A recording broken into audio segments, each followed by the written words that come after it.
అంతటా యోహాను, బోధకుడా, ఒకడు నీ పేరిట దెయ్యములను వెళ్ళగొట్టుట చూచితిమి. వాడు మనలను వెంబడించువాడు కాడు కనుక వానిని ఆటంకపరచితిమి అని చెప్పెను. అందుకు యేసు, వానిని ఆటంకపరచకుడి, నా పేరిట అద్భుతము చేసి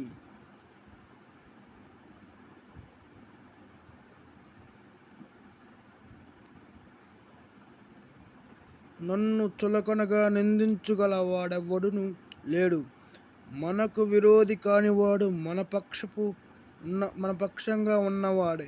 మీరు క్రీస్తు వారని నా పేరిట మీకు గిన్నెడు చన్నీళ్లు త్రాగనిచ్చినవాడు తనకు రావలసిన ప్రతిఫలం పోగొట్టుకొనడని మీతో నిశ్చయంగా చెప్పుచున్నాను.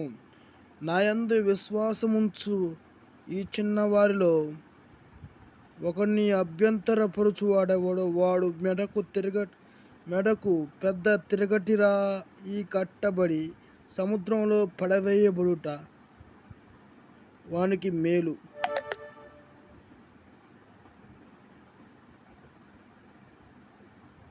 నీ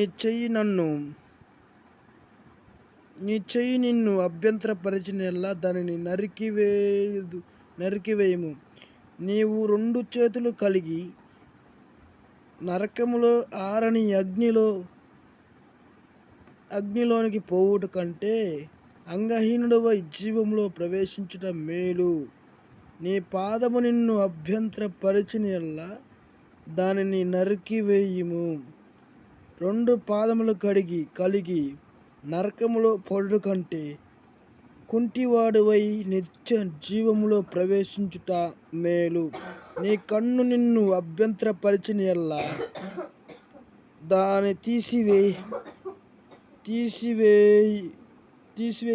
తీసివేసి పారవేయుము.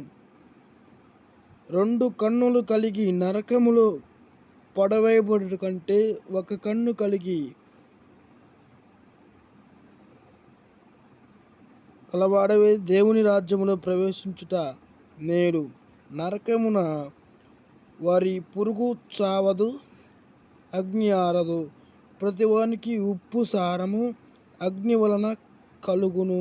ఉప్పు మంచిదే గాని ఉప్పు నిస్సారమైన ఎడల దేని వలన మీరు దానికి సారము కలగజేతురు? నీలో మీరు ఉప్పు సారము గలవారయుండి ఒకరితో ఒకడు సమాధానముగా ఉండుడని చెప్పెను. మార్కు సువార్త 9:38-50 వరకు. లైక్ చేయండి, షేర్ చేయండి, సబ్స్క్రైబ్ చేయండి.